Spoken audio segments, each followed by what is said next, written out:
बाबा म्हणतात की तुम्ही जर आळंदीला गेला नाही, पंढरपूरला गेला नाही, कीर्तनाला नाही, भजनाला नाही, तर तुमची फजिती सुद्धा त्या माकडासारखीच. हे जरी नाही काल मग दुसरा येईल सरते शिवदेवा, काळ बांधून नेईल एका जनार्दनी, आमचे काय जाईल पिंगळा पिंगळा पिंगळा पिंगळा पिंगळा महाद्वारी, बोले बोलत देखा पिंगळा महाद्वारी.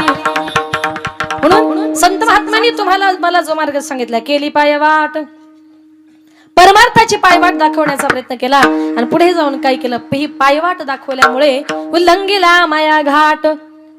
आता माया घाट या शब्दाचा अर्थ कसा आहे बघा. तुम्ही सांगाल आम्ही सगळे घाट बघितले, पण माया घाट तुम्ही कुठे बघितला का?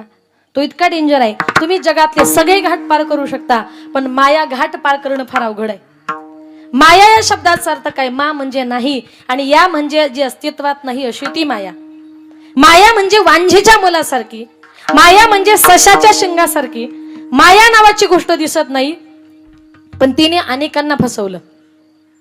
ज्या वेळेला भगवान महादेव जंगलामध्ये तपश्चर्या करत होते आणि जंगलामध्ये तपस्या करत असताना एक भिल्लीने तिथे लाकडे गोळा करण्याकरता आली. मायेचं रूप भिल्लीने घेतलं आणि भगवान महादेवांना फसवण्याकरता ज्या वेळेला ती माया भिल्लिनीच्या रूपामध्ये आली, सुंदर रूप घेऊन आली, भगवान महादेवांनी जेव्हा त्या भिल्लिनीला बघितलं ना, तेव्हा हजारो वर्षाची तपश्चर्या सोडली आणि भगवान महादेव त्या भिल्लिनीच्या पाठीमागे पळत सुटले. धडक मारिली मारिली मारिली शंकरा, धडक मारिली मारिली मारिली शंकरा, धडक मारिली मारिली मारिली शंकरा, मारिली मारिली मारिली शंकरा. ब्रह्मयाचा ब्रह्मयाचा ब्रह्मयाचा मातेरा, ब्रह्मयाचा ब्रह्मयाचा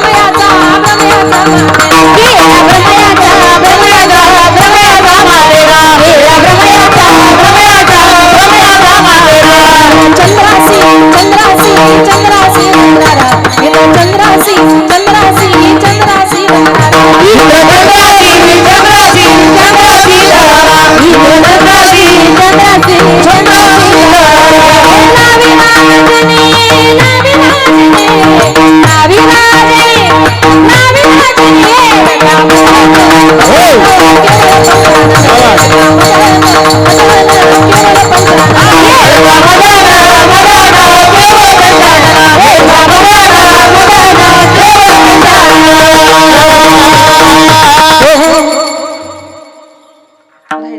धडक मारली शंकरा. मायेनं पहिली धडक मारली ती शंकराला, दुसरी केला ब्रह्मयाचा मातेरा. एवढे मोठे ब्रह्मदेव, पण कुठेतरी ब्रह्मदेवाचं मंदिर आहे का? कुणीतरी त्याच्या पाया पडतं का? कुणीतरी जय ब्रह्मदेव असं म्हणतं का? नाही. कारण का? ब्रह्मदेवानं काय केलं माहितीये? एका मानस कन्येच्या अभिलाषा धरली. वेदार्थाचा गोवा कन्या अभिलाष, वेदे नाही ऐसे सांगितले. एका कन्येच्या अभिलाषा धरल्यामुळे मायेने तर ब्रह्मदेवाची मातीच करून टाकली. केला ब्रह्मयाचा मातेरा, इंद्र चंद्रासी दरारा. इंद्राने काय केलं? गौतम ऋषींची पत्नी अहिल्याईचा विनयभंग केला आणि तेव्हा गौतम ऋषींनी शाप दिला की इंद्रा, तू माझ्या बायकोचं पतिव्रत्य भ्रष्ट केलंस, तुझ्या अंगावर हजारो भोके पडतील. गौतम ऋषींच्या शापानुसार इंद्रा पडली भग, चंद्र झाला काळा, नारद चुकला चाळा भजनाचा. गौतम ऋषींच्या शापानुसार इंद्राच्या अंगावर हजारो भोके पडली, चंद्र काळा झाला. का? चंद्राने आपले गुरु बृहस्पती यांची बायको तारा हिला पळवले आणि तेव्हा बृहस्पतीने शाप दिला की चंद्रा, या जगात तू एवढा तेजस्वी आहे. पौर्णिमेच्या दिवशी चंद्राचं रूप बघितलं, किती सुंदर आहे, किती सुंदर चंद्र दिसतो, पण त्याच्या तोंडावर काय आहे? काळा डाग आहे. बृहस्पतीने त्याला शाप दिला की चंद्रा, तू माझ्या बायकोचं पतिव्रत्य भ्रष्ट केलंस ना, तुझ्या या सुंदर तेजवान चेहऱ्यावर कुठेतरी काळा डाग पडेल. म्हणून आजही चंद्रावर काळा डाग आहे. तो बृहस्पतींचा शाप आहे. बृहस्पतींच्या शापाने चंद्र झाला काळा आणि नारद चुकला चाळा भजनाचा. रात्रंदिवस नारायण नारायण म्हणणारे नारद मुनी एक दिवस भगवान श्री कृष्ण परमात्म्याच्या जवळ गेले. नारायण नारायण. बसा नारदजी, काय म्हणणे? काही काम काढलेत का? नारदजी म्हणतायत हो, पण माणसात नाही, थोडस प्रायव्हेट आहे. दोघे जण बाजूला गेले. बोला नारदजी, काय काम काढलं? नारद मुनी म्हटले, भगवान कृष्णा, अरे किती युग झाली एकटाच फिरतोय, आता फिरून फिरून कंटाळा आला, किती दिवस एकट्याने राहायचं, आता वाटतं थोडस दोनाची चार हात झाले पाहिजे. लक्षात आलं ना तुमच्या? काय म्हटले नारदजी? थोडे दोनाचे चार हात झाले पाहिजे. मग आता दोनाचे चार हात करायचे, मग कुठे बघितली का? कुठे बघून ठेवले का? नाही.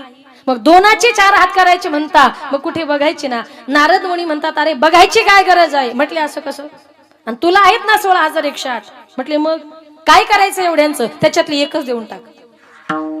देवाच्या लक्षात आलं का याला मायेनं पछाडलं.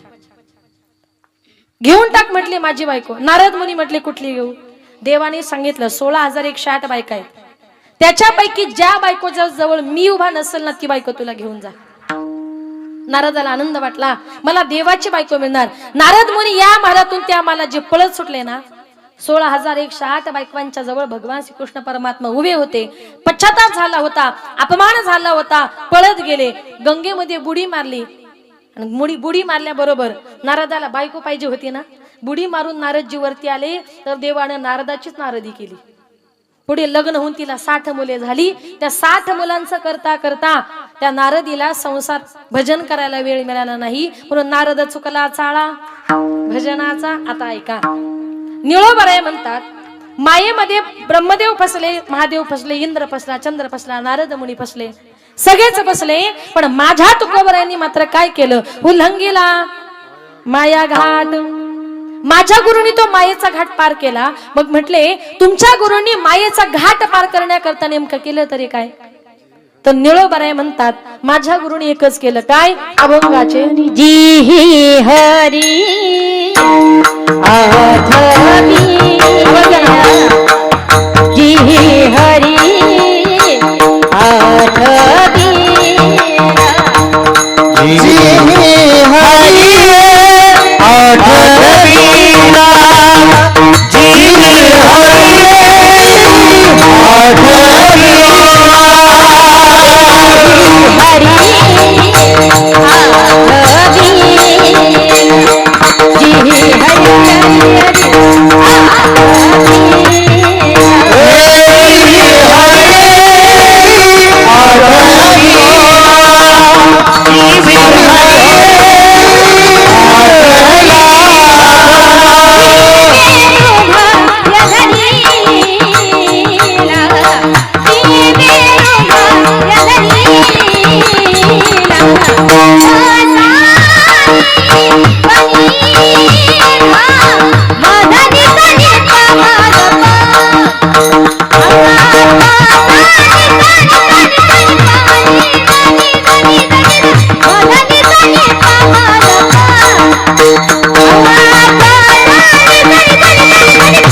जिही हरी आठविला, जिव्हे हृदय धरिला.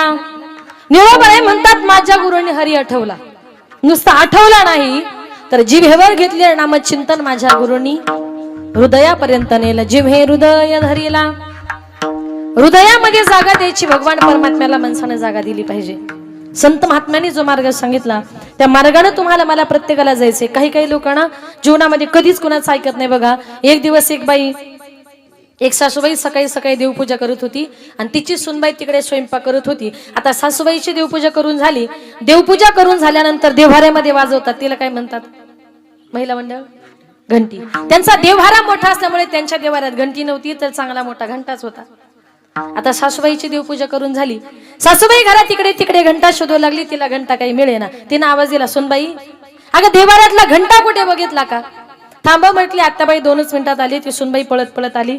सासूच्या हातात घंटा दिला, सासूने घंटा हातामध्ये घेतला, बघते तर काय घंटा बर्फासारखा थंडगार पडलेला.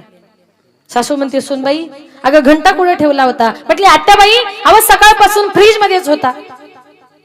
अगं घंट्याची जागा देवघरात असते का फ्रीज मध्ये? गप असं म्हटले आत्याबाई तुम्हाला काही कळत नाही आणि मध्ये मध्ये तोंड घातल्याशिवाय राहत नाही. ती म्हटली कसे ना सासूबाई मी सकाळी सकाळी उठले, मला एक नवीन भाजी करायची होती.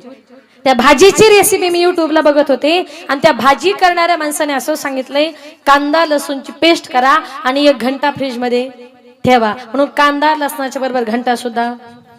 आता तिला काही त्या घंट्याला फोडणी द्यायची होती पण तिला माहिती नव्हतं हिंदीतून तासाला घंटा म्हणतात ते.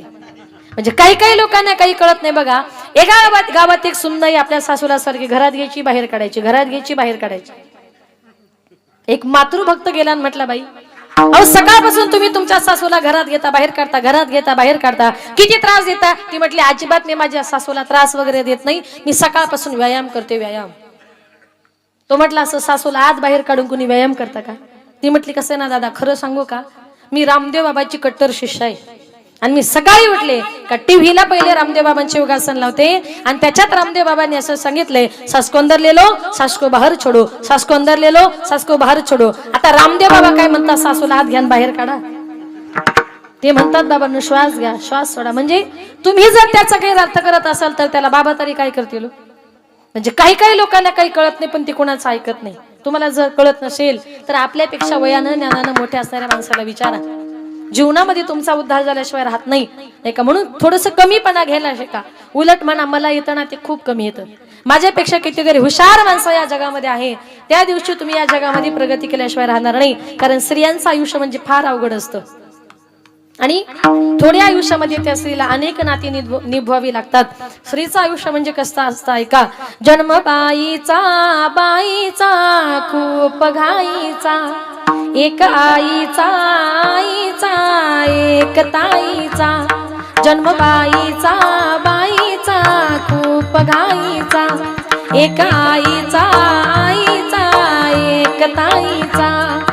बाहुली होती खेळ खेळाया, जाहली मोठी मोहरे काया.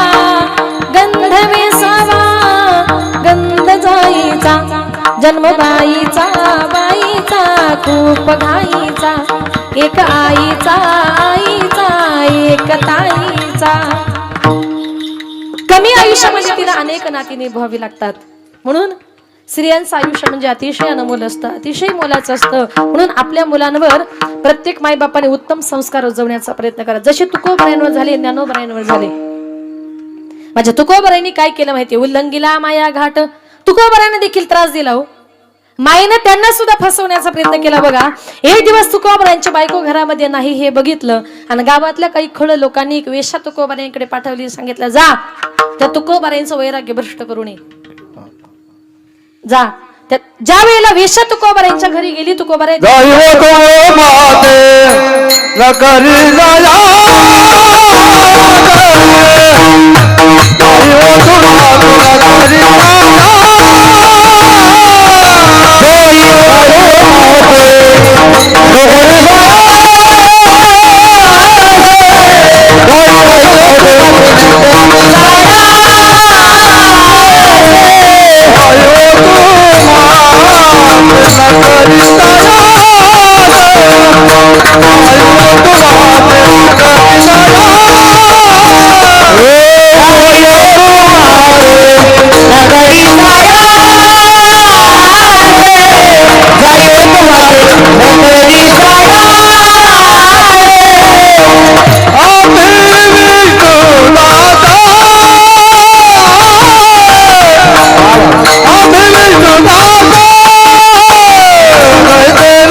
माते.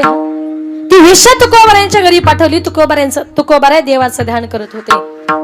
तुकोबरा देवाचं ध्यान करत होती, देवपूजा करत होती. ती वेश्या आली, तुकोबरायांच्या अंगाला स्पर्श करू लागली, नाना तऱ्हेची चाळी करू लागली. तुकोबरायांनी तिला हात जोडले आणि सांगितलं, जाई हो तू माते न करी सायास, आम्ही विष्णुदास तैसे नोहे, आम्ही विष्णुदास तैसे नोहे, आम्ही विष्णुदास तैसे नोहे. तिला काय सांगितलं, त्या वेश्याला सांगितलं, जाई हो तू माते, तू कितीही जरी प्रयत्न केला ना तरी मी तुझ्या पाठीमागे फसणार नाही. म्हणून तुकोबराय त्या मायेला भुलले नाही, सगळं जग मायेला भुललं. पण निळोबराय म्हणतात, माझ्या गुरुने काय केलं माहिती, उल्लंघिला माया घाट. माझ्या तुकोबरायांनी मात्र त्या मायेचा घाट पार केला. रात्रंदिवस माझ्या गुरुने हरी आठवला, जी हरी आठविला जिव्हे हृदय धरिला. रात्रंदिवस त्यात देवाला आमच्या संत महात्म्यांनी हृदयामध्ये ठेवलं नाही का. त्याप्रमाणे आपण देखील त्या भगवान परमात्म्याला आपल्या हृदयामध्ये जागा द्यायची. सगळ्या संतांनी त्या देवाला हृदयामध्ये जर जागा दिली तर आपणही दिली पाहिजे. कारण आपला जन्म ज्या संसारामध्ये झालाय, आजही लोक संसारामध्ये इतके व्यस्त झालेत ना का जवळ असून सुद्धा एखादी गोष्ट दिसत नाही. तुझं आहे, तुझं पाशीन परी तू जागा चुकल असेल. सगळ्या गोष्टी आपल्या जवळ आहे, जवळ असूनही माणसाला दिसत नाही. एक सुंदर उदाहरण सांगते बघा. आषाढ यात्रेच्या निमित्ताने एक वारकरी बाबा पंढरपूरला निघाले. निघाल्यानंतर त्यांच्या मुलांनी सांगितलं, बाबा तुम्ही दरवर्षी पंढरपूरला जाता, यावर्षी मात्र तुम्ही पंढरपूरला जायचं नाही. मुलांनी सांगितलं, का? मुलांनी सांगितलं, बाबा रस्त्याने चालताना कुठे दुखलं, कुठे खुपलं, कुठे आजारी पडला, तुमचं आता वय झालं आणि पंढरपूरच्या वाटेवर तुम्हाला कोण बघणार. बाबाने सांगितलं, पंढरपूरच्या वाटेवर माझा जीव गेला तरी चालेल, देह जावो अथवा राहो पांडुरंगी दृढ भाव, जीव गेला तरी चालेल म्हटली, वारी चुकवणार नाही. ऐका बाबा. बाबाने सांगितलं, नाही. मुलं जरा श्रीमंत होती, बऱ्यापैकी पैशावाली होती, 2-4 मुलं एकत्र आली. सांगितलं, बाबा एवढे 20,000 रुपये घ्या, रस्त्यानं चालताना कुठे दुखलं, कुठे खुपलं, कुठे आजारी पडला तर हे खर्च करण्याकरता ठेवा. 20,000 रुपये घेतले, बाबा पंढरपूरला निघाले. आता विचार करा, जन्मात बाबा 20,000 रुपये घेऊन कधी पंढरपूरला गेले नव्हते. आपण तरी जातो का एवढे पैसे घेऊन? नाही. कारण पंढरपूरच्या वाटेवर देणारी इतके असतात का आपला 1 रुपया सुद्धा खर्च होत नाही. बाबा 20,000 रुपये घेऊन गेले, पण रस्त्यानं चालताना पंढरपूरच्या वाटेवर बाबाला एक मोठं काम लागलं आणि ते काम म्हणजे बाबा सकाळ संध्याकाळ फक्त पैसेच मोजायचे. असं म्हणतात, माणसाच्या जवळ थोडासा पैसा आला की मनुष्य देवाला, तुम्ही नाही विसरत का? मनुष्य देवाला विसरतो. बाबा सकाळ संध्याकाळ पैसे मोजायचे. तेवढ्यात एका चोरट्यानं बघितलं, पंढरपूरची वारी म्हटल्यानंतर त्याच्यामध्ये सगळेच काय वारकरी असतात, काही चोरही असतात. एका चोरानं बघितलं, अरे बाबाच्या जवळ बराच मोठा बंडल दिसतो, काही जरी झालं म्हटले आपण बाबाचे पैसे चोरायचे. आता बाबाचे पैसे चोरायचे, बाबा वारकरी आहेत, आपण चोर आहोत, कसं काय शक्य होणार? म्हटलं आपल्यालाही आता वारकरीच व्हावं लागेल. तो चोर गेला, त्याला लगेच अंगावर वारकऱ्याचे कपडे घातले, कडक टोपी, गळ्यामध्ये माळ, मोठा गंध लावला, बाबाच्या जवळ गेला. सांगितलं, बाबा पंढरपूरला चाललात? म्हणे, हो बाळा, मलाही पंढरपूरला यायचे, चल म्हटले माझ्या बरोबर. त्यानं सांगितलं, एक काठीवर. म्हणे, कुठली? त्यानं सांगितलं, बाबा पंढरपूरची वारी करता करता तुम्ही दिवसभर पायी चालून चालून दमल्यानंतर रात्रीच्या वेळेला तुमच्यासारख्या वारकऱ्याचे हातपाय दाबून देण्याचं काम करणार, जेणेकरून मला पुण्य मिळणार. कारण याला चोरायचे होते बाबाचे पैसे. आता ठीक आहे म्हटले. दिवसभर दोघांचा पायी प्रवास झाला, हरिपाठ झालं, कीर्तन झालं, बाबा झोपायला गेले. याने बाबाच्या हातपाय दाबायला सुरुवात केली. बाबा झोपले. त्याने पैसे शोधण्याचा कार्यक्रम सुरू केला. बाबाच्या उशाला बघितलं, पायाजवळ बघितलं, शर्टाच्या खिशात, कोपरीच्या खिशात, सगळ्या बाजूने अंतरून बॅगा बिगा सगळ्या काही चेक केल्या, पण त्याला काही बाबाचे पैसे भेटले नाही. बाबा सकाळीच उठले आणि बाबांना बसल्या बसल्या पैसे मोजायला सुरुवात केली. म्हटलं जाऊ दे, रात्री नाही भेटले, म्हटलं आज रात्री शोधूया. पुन्हा दिवसभर दोघांचा पायी प्रवास झाला, हरिपाठ झालं, कीर्तन झालं, बाबा झोपायला गेले. त्यानं पैसे शोधण्याचा कार्यक्रम सुरू केला. बाबाच्या उशाला बघितलं, पायाजवळ बघितलं, शर्टाच्या खिशात, कोपरीच्या खिशात, सगळ्या बाजूने अंतरून बॅगा बेगा सगळ्या काही चेक केल्या, पण त्याला काही बाबाचे पैसे भेटले नाही. बाबा सकाळीच उठले आणि बाबानं परत बसल्या जागी पैसे मोजायला सुरुवात केली. तो म्हटला, अरे नेमका वारकरी आहे का जादूगार आहे? मी रात्रभर अंतरून चेक करतोय म्हटला, आणि सकाळी बाबा जागचे न हालता बसल्या जागी पैसे मोजतायत. बाबा नेमके पैसे ठेवतात तरी कुठे? असा पैसे शोधण्याचा कार्यक्रम जवळजवळ 15 दिवस चालला. शेवटी वाखारीचा मुक्काम आला. त्याला वाटलं उद्या पंढरपूर येणार, पंढरपूरमध्ये बाबाच्या आपली ताटातूट होणार. 15 दिवस शोधूनही बाबाचे पैसे काही सापडले नाही. पण जाता जाता बाबा पैसे ठेवतात तरी कुठे, तेवढी तरी आयडिया माहिती करून घेतली पाहिजे. बाबाच्या जवळ गेला, पहिले बाबाचे पाय धरले, सांगितलं, बाबा मला माफ करा. मी वारकरी नाहीये. ही गळ्यातली माळ, हा कपाळाचा गंध, हे वारकऱ्याचे कपडे, हे वारकऱ्याची टोपी, सगळं काही खोटं डोंग आहे. खरं सांगतो बाबा, मी या दिंडीतला अट्टल चोर आहे. तुमच्याजवळ फक्त तुमचे पैसे चोरण्याकरता आलो होतो, पण 15 दिवस शोधूनही मला काय तुमचे पैसे भेटले नाही. परंतु बाबा, तुमच्यासारख्या चांगल्या वारकऱ्यांच्या संगतीमध्ये 15 दिवस राहिल्यामुळे माझ्या जीवनामध्ये बदल झाला. इथून पुढे लोकांच्या चोऱ्या करणार नाही, गळ्यातली माळ कधी काढणार नाही, दरवर्षी पंढरपूरची वारी करणार, तुमच्यासारख्या म्हाताऱ्या वारकऱ्यांची सेवा करणार. पण बाबा, जाताना मला एक खरं आणि प्रामाणिकपणे सांगा, तुम्ही रात्री झोपल्यानंतर तुमचे पैसे कुठे ठेवायचात? बाबा म्हटले, बाळा तू कुठे कुठे शोधलं? बाबा कुठं नाही शोधलं. तुमच्या उशाला बघितलं, पायजवळ बघितलं, शर्टाच्या खिशात, कोपरीच्या खिशात, 15 दिवस तुमच्या अंथरून बॅगा बिगा सगळ्या काही चेक केल्या, पण बाबा मला काही तुमचे पैसे भेटले नाही. बाबा म्हटले, खरं सांगू का बाळा, मी काय करायचो, रात्रीच्या वेळेला आपण दोघं जण झोपायला गेलो का मी माझे पैसे घ्यायचो आणि तुझ्या उशाखाली ठेवायचो. तुझं आहे, तुझं पाशी परी, तू जागा, सगळ्या गोष्टी आपल्या जवळ आहे. जवळ असूनही माणसाला दिसत नाही. याला कारण का, लोक संसारामध्ये इतके आंधळे झालेत. तो का म्हणे ह लोकीच्या व्यवहारे नका डोळे धुरे भरून राहू. डोळ्यामध्ये संसाराचा धूर भरू नका. आमच्या संतांनी रात्रंदिवस काय केलं माहितीये? त्याची संत, त्याची संत, त्याची संत, त्याची संत, त्याची संत,